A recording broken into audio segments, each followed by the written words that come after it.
만약에 바세바가 임신하지 않았다면 뒤에 얘기가 없겠죠. 그냥 하룻밤 원나잇으로 끝났겠죠. 그런데 하나님께서는 그 은밀한 다윗의 죄를 드러나게 하시기 위해서 임신하는 것을 하나님께서 그렇게 허용하셨습니다. 그리고 그 사실을 숨기기 위해서 하다가 무슨 죄까지 저질렀습니까?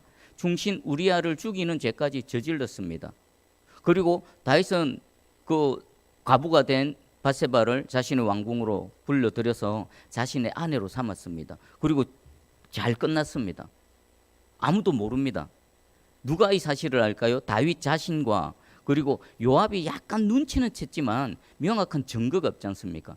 미심쩍지만 말 못합니다. 그럼 바세바는 어땠을까요? 바세바는 자신의 남편이 죽은 것을 전장터에서 전사한 줄 알았지 그 배후에 다윗의 엄흉한 괴계가 있었는 줄은 꿈에도 생각 못했을 것입니다.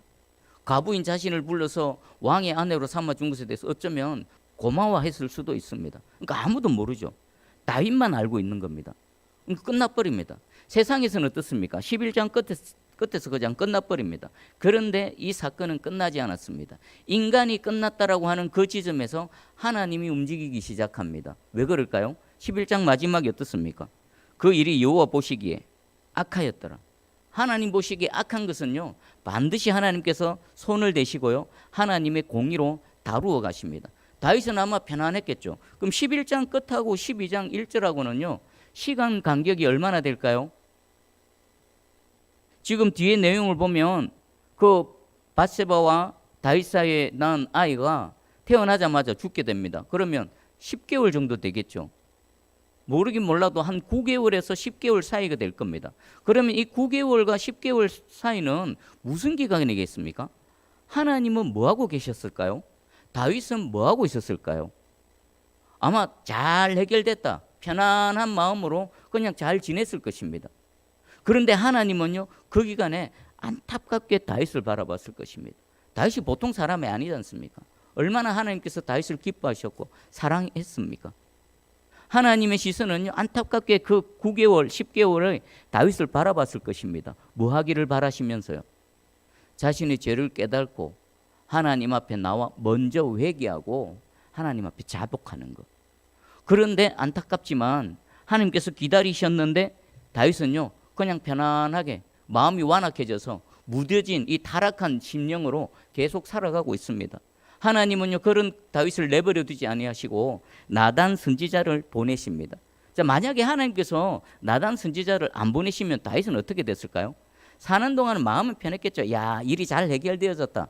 편하게 살다가 어디로 갈까요? 영원한 멸망의 길로 가는 겁니다. 그런데 하나님께서는 다윗을 불쌍히 여기시고 다윗에게 회개의 기회를 주십니다. 그 계기를 허락해 주시는 겁니다. 그게 뭡니까? 나단 선지자를 보내시는 겁니다. 저와 여러분도 마찬가지입니다. 우리 범죄한 영혼들 봐보십시오. 하나님이 항상 먼저 찾아가십니다. 저와 여러분이 예수 그리스도를 믿게 된 거 여러분이 예수님 알았습니까? 예수님을 찾았습니까? 하나님 찾았습니까? 우리는 아담 안에서 태어난 이 죄인, 죽을 죄인으로 태어난 저와 여러분은요, 영이 죽어 있습니다. 하나님에 대해서 절대로 반응하지 못합니다. 여러분 불신자들에서 예수 그리스도 얘기해 보십시오. 그게 뭔데 그럽니다. 하나님 얘기해 보십시오. 내 눈에 보여봐라 그럽니다. 누구더라? 어떤 분이 이 쇼츠 영상에 하나님에 대해서 얘기하니까 물컵을 딱 갖다 놓고, 야, 이 물컵 한번 움직여봐라. 그럼 내가 하나님 계신 줄 믿을게. 그 왜 그럴까요? 영이 죽어 있기에 영이신 하나님께 아무런 반응도 못하는 겁니다. 원래 우리의 상태가 아담 안에서 그런 상태였습니다. 그런데 하나님께서 찾아와 주셔서 아담아 하고 불러주시고 아브라함아 하고 불러주시고 저와 여러분을 이름을 불러주셔서 지금 이 자리에 와 있는 줄 믿습니다. 항상 하나님이 먼저 찾아오십니다. 오늘 주님 앞에 예배드리는 저와 여러분, 하나님께서 말씀으로 우리에게 찾아와 주셔서 새로운 은혜의 문이 활짝 열려지기를 주님의 이름으로 축복합니다. 자, 그럼 나단 선지자가 찾아와서 다윗에게 무슨 얘기를 했을까요? 너무나 유명한 비유입니다. 한 부자가 있고 한 가난한 사람이 있습니다. 이 부자 이 사람은요, 양과 소가 힘이 많습니다. 어느 정도 많을까요? 셀 수 없을 정도로 많습니다. 근데 가난한 사람은요, 아무것도 없고 암양 새끼 한 마리 있습니다. 한 마리. 얼마나 사랑했던지 자기 자식처럼 여겼습니다. 같이 함께 먹고 마십니다. 여러분, 짐승인데 어떻게 한 자리에 있습니까? 요즘 애완용 그 개 애견이라고 해요. 애견들. 사람보다 팔자가 편하죠. 집안에 살고 옷도 입고 뭐 아프면 병원에 가서 사람보다 더 비싼 치료비 주사 맞고 개까자 개껌 얼마나 사랑받고 살아갑니까? 그것처럼 그 암양 새끼 한 마리는 그냥 짐승이 아니었습니다. 사랑하는 존재고 사랑받는 존재로 그렇게 살아갔었는데 이 부자에게 한 손님이 찾아왔습니다. 손님을 대접해야 되는데 자신의 그 수많은 양과 소 중에서 한 마리 잡아서 그냥 대접하면 되지 않습니까? 그게 아까워서 무슨 짓을 저지릅니까? 그 가난한 사람 한 마리밖에 없는 자식처럼 여기는 한 마리밖에 없는 그 암양 새끼를 빼앗아서 그것으로 손님을 대접한 겁니다. 이게 비유의 설명입니다. 자, 이 비유를 들은 다윗의 반응을 볼까요? 다윗의 반응입니다. 5절입니다. 다윗이 그 사람으로 말미암아 노하여 나단에게 이르되 여호와의 살아계심을 두고 맹세하노니 이 일을 행한 그 사람은 마땅히 죽을 자라. 이 비유의 얘기를 듣고 다윗이 마음속에 제일 먼저 생긴 게 뭡니까? 분노입니다. 분노. 의분이라 그러죠. 의로운 분노가 생기는 겁니다. 어떻게 그럴 수가 있나? 그리고 그 사람에 대한 다윗의 판단은 뭡니까? 죽어 마땅하다는 겁니다. 죽어 마땅하다는 거. 자, 지금 다윗은 우리가 흔히 말하는 어떤 상태에 빠졌습니까? 내로남불입니다. 지금 이 얘기는요, 다윗 자신의 얘기입니다. 이 부자는요, 다윗입니다. 한 가난한 사람은요, 누굽니까? 우리아입니다. 우리아. 암양 새끼 하나는요, 밧세바입니다. 자신이 얼마나 많은 걸 소유했습니까? 처첩이 얼마나 많습니까? 뭐가 부족합니까? 자, 여기서 우리 하나 깨달을 게 있습니다. 우리 사람은요, 무슨 결핍이 있을 때 죄를 범하는 줄 압니다. 그런데 오늘 다윗을 보니까 그렇지가 않네요. 영적으로 타락하면 죄를 범합니다. 배가 고프면 죄를 범합니까? 물론 그럴 경우가 많습니다. 그러나 하나님의 사람은요, 배가 고프고 결핍이 있어도 하나님께 기도하고 하나님의 도우심을 구하지 그것을 스스로 채우기 위해서 남의 것을 깨닫고 법을 어기고 그러지 않습니다. 다윗이 지금 그렇습니다. 여러분, 범죄할 때 핑계 댈 필요가 없습니다. 타락한 겁니다. 명확하게 타락한 겁니다. 지금 다윗은 모든 것들이 완벽한 상태에서 하나님 앞에 범죄했습니다. 우리 그 에덴 동산으로 가보십시다. 에덴 동산에 아담과 하와가 뭐가 부족했습니까? 부족하지 않았습니다. 차고 넘쳤습니다. 그런데 범죄해버렸습니다. 어떨 때 죄를 범한다고요? 영적으로 타락했을 때. 그때 죄를 범합니다. 여러분, 오늘 이 말씀 앞에 저와 여러분의 영이 활짝 열려지고 예수님의 십자가 보혈의 능력으로 깨끗해지는 은혜가 있기를 축복합니다. 마귀 사단은 우리를 옆에서 계속 부추깁니다. 유혹합니다. 넘어지기를 바랍니다. 그러나 우리의 영이 깨어 있어서 성령의 충만함으로 분별하셔서 그 모든 것들을 잘 이겨나가는 그런 저와 여러분 되기를 축복합니다. 그리고 두 번째입니다. 두 번째, 6절. 그가 불쌍히 여기지 아니하고 이런 일을 행하였으니 그 양 새끼를 4배나 갚아 주어야 하리라. 지금 다윗 뭔 얘기합니까? 율법으로 판단합니다. 앞에서는 다윗 스스로 야, 이런 사람은 죽어 마땅하다. 두 번째는요, 4배나 갚아야 된다. 이거 율법에 따라 판단하는 겁니다. 다윗은 하나님 말씀을 잘 아는 사람입니다. 하나님을 섬긴 사람입니다. 그리고 또 생각해 볼 것은 이 9개월 10개월 동안 다윗이 예배 드렸을까요? 안 드렸을까요? 안식일마다 절기 때마다 하나님 앞에 나와서 예배도 드렸겠죠. 예물도 올려 드렸겠죠. 제사를 드렸겠죠. 그러면 그동안 다윗이 하나님 앞에 드렸던 예배 제사 하나님 받으셨을까요? 받으셨을 리가 없죠. 다윗은 하나님, 제가 제사를 드렸습니다. 예물을 올려 드렸습니다. 하나님을 찬양했습니다. 다윗의 찬양대 얼마나 대단합니까? 얼마나 화려합니까? 찬양의 전문가들이 화려한 옷을 입고 아름다운 소리를 하나님 찬양할 때 하나님은요, 다윗의 찬양은 안 받으셨습니다. 다윗의 예배는 안 받으셨습니다. 죄가 있는 상태는요, 그 죄가 하나님과 그 사람 사이를 가로막아 버립니다. 밑에서 아무리 올려드려도요, 하나님께 상달되지 않습니다. 오늘 이 시간 예수 그리스도 십자가 보혈로 이렇게 깨끗이 씻겨주셔서 오늘 드리는 찬송과 예배와 기도와 우리의 모든 것들이 하나님께 온전히 상달되어지는 은혜가 있기를 축복합니다. 지금 다윗의 상태는요, 내로남불입니다. 자기를 돌아보지 못합니다. 자, 이때에 나단 선지자가 뭐라고 말합니까? 7절입니다. 나단이 다윗에게 이르되 당신이 그 사람이라. 내로남불인 다윗 왕입니다. 왕 앞에 일개 선지자, 우리는 와 나단 선지자, 다윗을 회개시킨 하나님의 종 나단 선지자, 대단하게 보이죠? 근데 실제로 그 시대로 돌아가면 다윗 왕 앞에 있는 나단이라는 사람은 어떤 존재였을까요? 아무것도 아닙니다. 다윗이 마음만 먹으면요, 아무도 알지 못하고 증거도 없습니다. 저 사람 무슨 소리 하노? 왕을 지금 명예훼손하고 있다. 당장 끌어내라. 아니면 그때는 왕이 말하면 법이니까 이 나를 모욕한 저 나단을 죽여버려라. 얼마든지 그럴 수 있습니다. 그럼에도 불구하고 나단 선지자는요, 두려워하지 않고 물러나지 않고 담대하게 하나님의 말씀을 전하는 겁니다. 당신이 바로 그 사람입니다. 여러분, 오늘날 이 시대에 이런 나단 선지자와 같은 우리 그리스도인들이 일어나야 될 줄 믿습니다. 사람들은 권력 앞에, 사람들은 힘 앞에 옳은 소리를 못합니다. 옳은 소리 하면 손해볼까 봐, 옳은 소리 하면 핍박당할까 봐, 옳은 소리 하면 밥줄 끊길까 봐, 옳은 소리 하면 죽을까 봐. 우리나라가 왜 이렇게 되어졌습니까? 종들이, 어떤 사람들은 지금 짓는 종이 없다고. 하나님의 종은 찢어야 됩니다. 짓는 게 뭡니까? 하나님 주신 말씀을 있는 그대로 선포해야 되는 겁니다. 선포. 캐리그마라 그러죠. 선포. 이 강단에서는 선포입니다. 선포. 이 강단에서 선포되어지는 말씀은요, 이론을 설명하거나 설득하거나 그런 자리가 아닙니다. 하나님이 천지에, 태초에 하나님이 천지를 창조하시는, 그건 뭡니까? 설명입니까? 설득입니까? 하나님이 천지를 창조하셨습니다.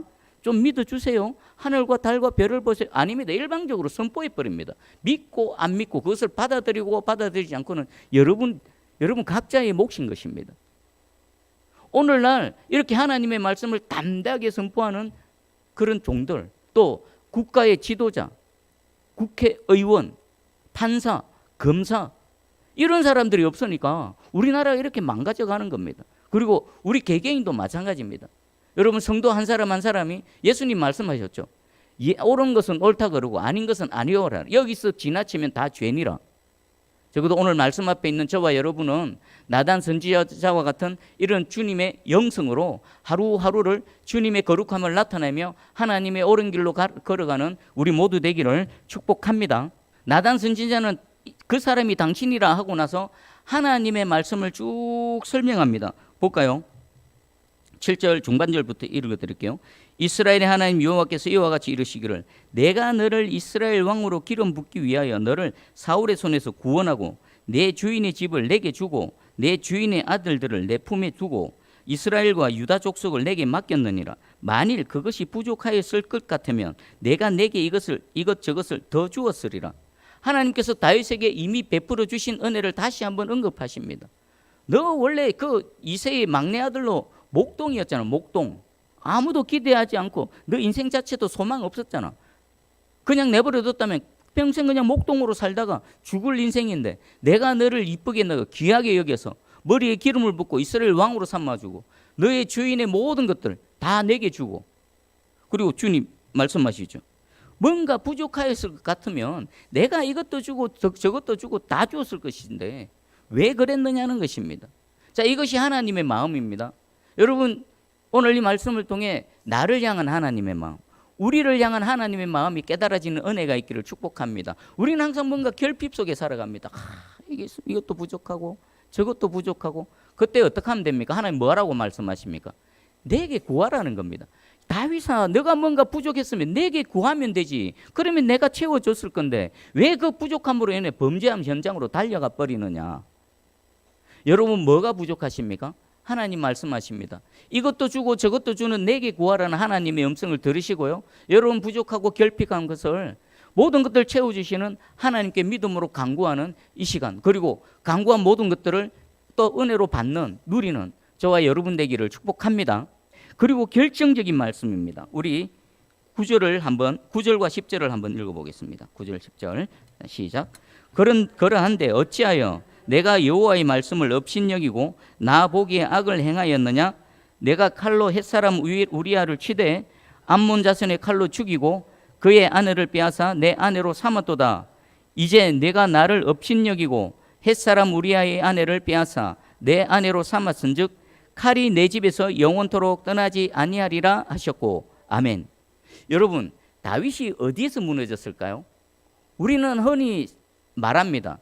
그 사람이 당신이라 라는 이 나단 선지자의 이 말 앞에 다윗이 무너졌다라고 생각합니다. 근데 내용을 전체적으로 보면요, 그게 아닙니다. 더 결정적으로 다윗의 폐부를 확 찔러버린 하나님의 말씀이 있습니다. 뭘까요? 우리가 방금 읽었던 9절 10절입니다. 다윗은 아무도 모르는 줄 압니다. 다 잘 끝난 줄 압니다. 그런데 하나님 무엇을 언급하십니까? 자신이 저질렀던 죄 항목을 하나하나 언급하시면서 다윗이 숨기려고 했던 그 일을 하나님은 이미 다 알고 계신 것입니다. 다윗은 어쩌면요, 하나님도 모르겠지. 근데 여기서 깨달은 겁니다. 와, 하나님이 다 아시네. 하나님이 이미 다 알고 계시네. 거기서 무너져 버린 겁니다. 여러분, 이게 뭘까요? 이게 은혜입니다. 은혜. 사람의 말로도 안 무너지고 그 무엇으로도 깨달아지지 않던 이 흉악한 죄를 저지르고도 9개월 10개월 동안 편안하게, 야, 잘됐다, 아마 편안하게 잠잤을 것입니다. 그런 완악하고 딱딱하게 굳어있는 다윗의 심령에 당신이 그 사람이라 하는 말보다도 네가 칼로 햇사람 우리아를 치되 암몬 자손의 칼로 죽이고 그의 아내를 빼앗아 내 아내로 삼았도다, 정확하게 팍 찔러버리시는 겁니다. 이게 뭘까요? 이게 말씀의 칼인 겁니다. 여러분, 하나님의 말씀 앞에 섰을 때 내 폐부를 찌르는 이런 은혜가 있기를 축복합니다. 만약에 이 말씀이 다윗의 폐부를 찌르지 않았더라면 우리 성경에서 다윗은 없습니다. 어쩌면 다윗이라는 이름을 우리가 전혀 알지 못할 수도 있습니다. 뭐 적어도 사울처럼 하나님의 은혜를 입었다가 마지막에 버림받은 것처럼 다윗도 어쩌면 그 길로 갔을 수도 있습니다. 그런데 이 하나님의 말씀 앞에 다윗이 뭐라고 말합니까? 13절에 다윗이 나단에게 이르되 내가 여호와께 범죄하였노라. 변명이 없습니다. 변명이 없습니다. 진짜 회개하는 자는요, 자신의 죄를 인정하는 자는요, 변명이 없습니다. 사울을 생각해 보십시오. 사울은 그때그때 사무엘이 책망할 때마다 항상 변명했습니다. 아담이 하나님의 책망을 받았을 때 변명했습니다. 죄인이 의인이 되는 건요, 죄가 없어서 의인이 되는 게 아닙니다. 회개하지 않아서 그 여전히 죄인의 상태로 남아있는 겁니다. 그럼 누가 의인이 됩니까? 죄인일지라도 자신의 죄를 인정하고 하나님의 말씀 앞에 변명하지 않고 인정하고 맞습니다. 제가 죄인입니다. 제가 하나님 앞에 죄를 범했습니다. 그래서 의인이 되어지는 겁니다. 여러분, 이 시간 우리가 누가 완벽합니까? 완벽한 사람 하나도 없습니다. 하나님은 우리에게 완벽을 원하지도 않습니다. 무엇을 원하십니까? 자신의 존재를 인정하고 자신의 연약함을 인정하고 자신의 범죄했던 사실을 변명 없이 하나님 옳으십니다. 변명이 뭡니까? 하나님은 책망하시는데 변명하는 건 뭡니까? 내가 옳고 하나님이 틀렸습니다 라는 말입니다. 그럼 하나님 틀렸다 하는 사람을 우리 하나님께서 옳다고 인정해 주실까요? 맞습니다. 하나님이 옳으십니다. 하나님은 의로우십니다 하는 그 자에게 하나님, 그래, 네가 옳다, 너도 옳다, 네가 의인이구나 라고 말씀하십니다. 오늘 하나님의 이 선명하신 말씀 앞에 있는 모습 그대로를 내어놓고 변명하지 않고 회개하는 그런 은혜가 있기를 축복합니다. 그리고 또 하나 생각해 볼 것은 다윗이 여기서 내가 여호와께 죄를 범하였노라, 이 말씀은요, 이 고백은 공개적으로 했습니다. 공개적으로. 그리고 단 한마디로 끝났을까요? 좀 생각해 보십시오. 이 죄의 크기와 무게가 얼마나 무겁습니까? 근데 내가 여호와께 죄를 범하였노라, 이 한마디로 그냥 퉁 쳐졌을까요? 뒤에 보면요, 이 한마디로 인해서 나단 선지자가 여호와께서도 당신의 죄를 사하셨다. 회개가 이리 쉽습니까? 그렇지 않습니다. 우리 시편에 보면요, 다윗은 이 이후에 하나님 앞에서 개인적으로 1대1로 얼마나 많은 눈물을 흘리며 하나님 앞에서 통회자복했는지 알 수 있습니다. 제가 51편을 소개해 드릴게요. 시편 51편입니다. 다윗은 그동안은요, 편안하게 살았습니다. 그런데 나단 선지자를 통해서 책망하시는 하나님의 말씀 앞에 완전히 깨꼬라졌습니다. 내가 여호와께 죄를 범했노. 모든 그 신하들도 있었겠죠. 많은 사람은 아니겠지만 호위병도 있었을 것이고 나단 선지자도 여러 사람이 있었을 것입니다. 그 사람들 앞에서 왕의 체면이고 무엇이고 다 내려놓고 내가 여호와께 죄를 범했다. 그 위에 그 한마디로 끝난 게 아닙니다. 시편 51편을 제가 몇 절 읽어드릴게요. 하나님이여, 주의 인자를 따라 내게 은혜를 베푸시며 주의 많은 긍휼을 따라 내 죄악을 지워주소서. 나의 죄악을 맑게 씻으시며 나의 죄를 깨끗이 제하소서. 물은 나는 내 죄가를 아오니 내 죄가 항상 내 앞에 있나이다. 내가 주께만 범죄하여 주의 목전에 악을 행하였사오니 주께서 말씀하실 때에 의로우시다고 주께서 심판하실 때에 순전하시다 하리다.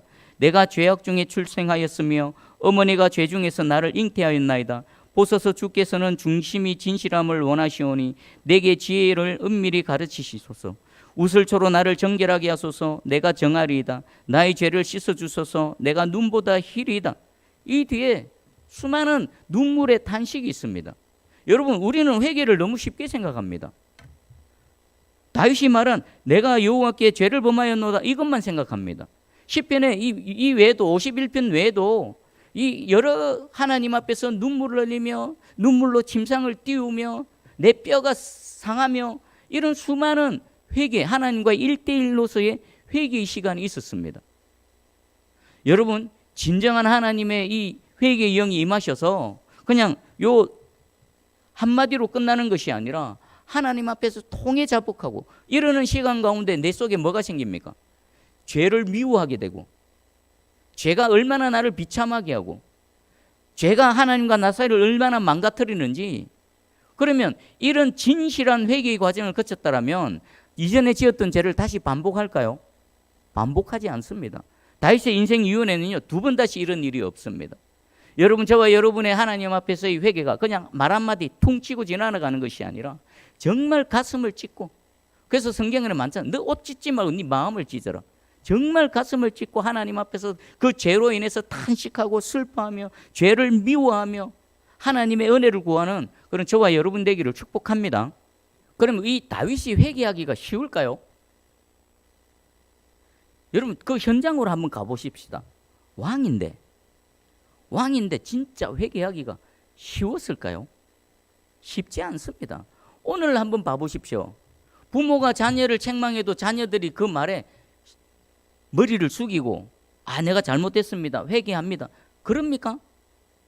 그런 거 드뭅니다. 또 사역 현장에서도 하나님의 말씀으로 책망을 받을 때 어떻습니까? 여기 설교자는요, 설교할 때 하나님 말씀을 그냥 전하는 겁니다. 특정한 사람, 특별하지 않은 경우 특정한 사람 염두에 두고 말씀 전하지 않습니다. 그런데 말씀이 살아서 여러분 가운데 막 역사하지 않습니까? 다윗처럼 폐부를 찌르는 그런 경우가 있을 때 여러분 어떻게 반응합니까? 다윗처럼 무릎 꿇고 회개하고 진심으로 회개하고 하나님 앞에 제 삶, 그 용서의 은혜를 구합니까? 잘 보기 드뭅니다. 대부분의 얼굴이 변하고요, 휙 돌아서서 나가고요, 눈도 안 마주치고요, 더한 사람은 와서 따지고요, 앙심을 품고 기회가 되면 복수하려고 그러고요. 이게 지금 우리 현실입니다. 여러분, 진정 여러분 축복합니다. 하나님의 말씀이 찌를 때 회개의 영이 임하셔서 말씀 앞에 꼬꾸라지시기를 축복합니다. 지금 다윗이 누구께 죄를 범했답니까?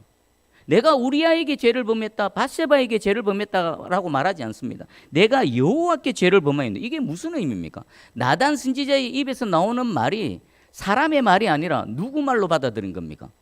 하나님의 말씀으로 받아들인 겁니다.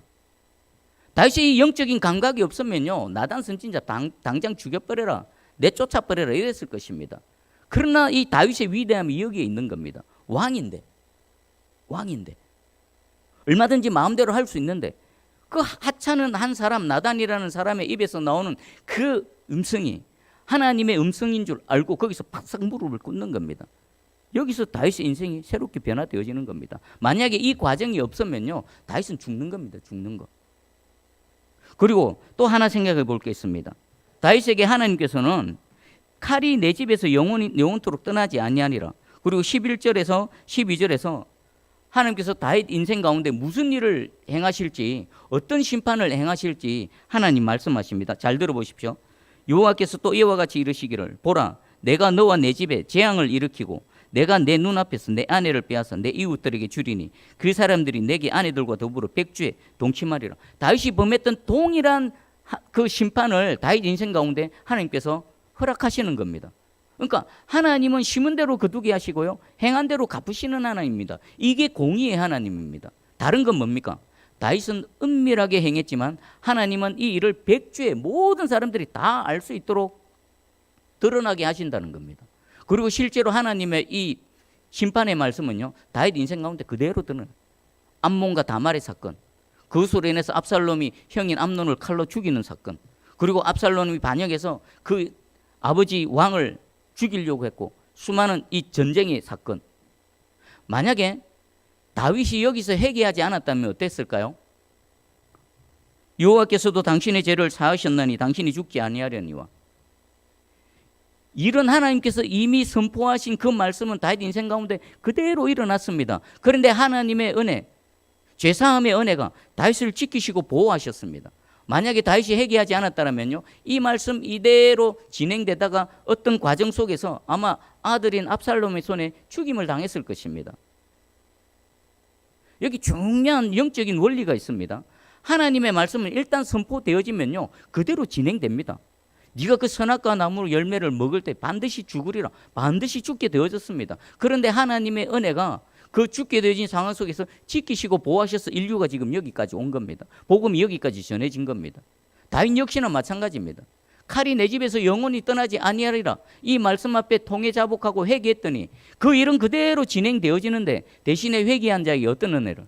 하나님께서 지키시고 보호하시는 은혜가 있다라는 겁니다. 여러분, 여기서 우리에서 깨달아야 될까요? 우리는 쉽게 생각합니다. 죄 짓고 회개하면 되지. 또 로마서에 보면 하나님의 은혜를 더하게 하려고 죄에 거하겠느냐? 결코 그럴 수 없느니라.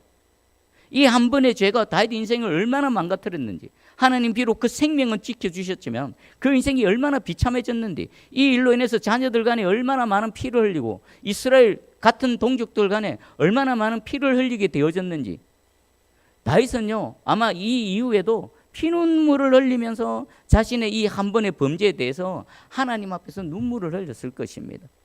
죄를 쉽게 생각하지 마십시오. 죄를 멀리하십시오. 죄를 싫어하십시오. 죄를 미워하십시오.